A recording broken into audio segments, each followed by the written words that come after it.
Russia hosted the BRICS summit, where Vladimir Putin proposed a new financial system without the dollar. What is known about it?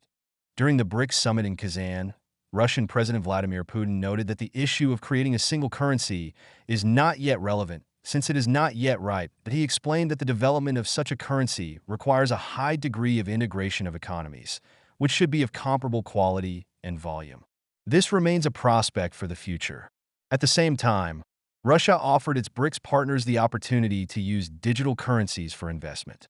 Finance Minister Anton Siluanov clarified that this is about a new BRICS payment system, including a system for transmitting financial messages between banks and a platform for using digital financial assets. Chairman of China, Xi Jinping emphasized that the BRICS countries need to work on creating new digital platforms. The core of the reform proposed by the head of the PRC is a new system for international payments called BRICS Pay based on blockchain and CBDC that just in Chinese President Xi Jinping says BRICS must promote a new financial system. There is an urgent need to reform the international financial architecture, and BRICS must play a leading role in promoting a new system that better reflects the profound changes in the pic.twitter.com.xfoz one real among the main initiatives. The countries are considering the possibility of using digital money backed by fiat currencies. This would allow central banks, rather than correspondent banks with access to the dollar clearing system in America, to participate in cross-border transactions. Thus, no country could cut off another from the financial system. Commercial banks would make payments through their regulators and would not need to maintain bilateral relations with foreign organizations. In October, the Ministry of Finance and the Central Bank of Russia presented a plan to develop a similar system. As The Economist magazine notes, this project draws inspiration from the experimental bridge payment platform the Bank for International Settlements created in collaboration with the central banks of China, Hong Kong, Thailand, and the United Arab Emirates. The project participants report that they have significantly reduced the time spent conducting transactions from several days to several seconds and reduced transaction costs to almost zero, that the Russian president's proposal took into account the new realities. Over the several years that the creation of a single BRICS currency was being discussed, digital technologies have changed. The digital ruble is already being tested for consumer payments in Russia.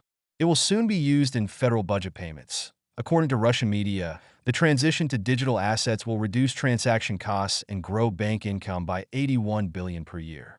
The project itself fits into the logic of the advantages of digital government promoted by Russia. The implementation of the project, in addition to modernizing the financial sectors of dozens of countries, will require building interaction between payment systems, answering questions about the rates of digital currencies, and creating an analog of the IMF from if trade restrictions previously led to critical complications in countries' financial lives. The situation became more variable with the invention of the internet and cashless payments. With the development of blockchain and cryptocurrencies, there are even more opportunities to bypass bans. The Tether stablecoin, tied to the American dollar exchange rate, has effectively created a financial system beyond Washington's control and helps countries bypass U.S. sanctions. In this case, a decentralized financial system that is not controlled by the United States and copies the functions of the dollar. According to Channel CIS, Russia and several other sanctioned countries use several methods to overcome international financial sanctions. Putin has called on Russia not to miss the moment in regulating cryptocurrencies, emphasizing their growing role in global payments and potential to reduce reliance on the U.S. dollar.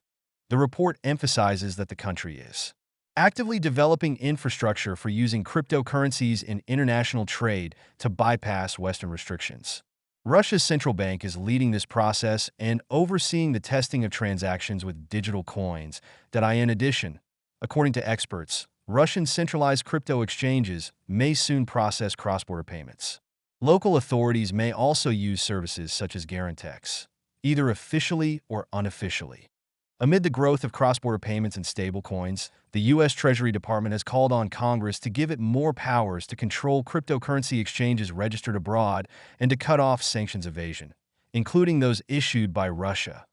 Ahead of the Senate hearing on countering illegal financial transactions, U.S. Deputy Secretary of the Treasury Adewale Adeyemo said Russia is increasingly turning to alternative payment mechanisms, including stablecoins, to circumvent sanctions. According to Bloomberg, the U.S. and the UK among others, have been checking crypto transactions worth more than $20 billion. According to sources, the transactions were conducted through the Russian crypto exchange Garantex using USDT.